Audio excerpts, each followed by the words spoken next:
Hey guys, it's Ronnie from Greenlight Bites, and in just over 2 minutes, I am going to show you how to make this amazing plantain skillet using some leftover turkey I happen to have from the holidays.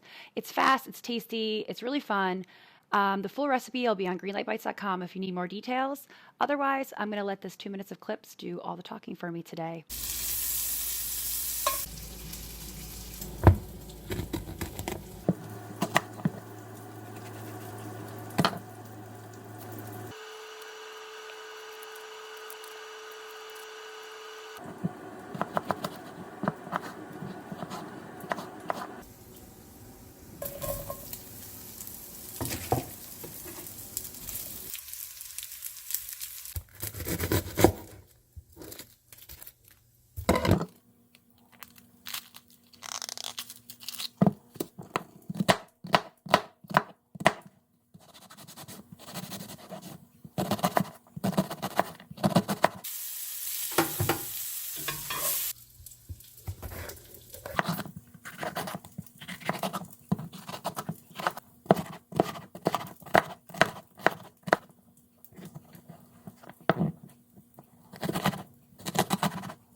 That's it. In reality, it took about 20 minutes from beginning to end. I ate half, put the other half in the fridge for a future lunch.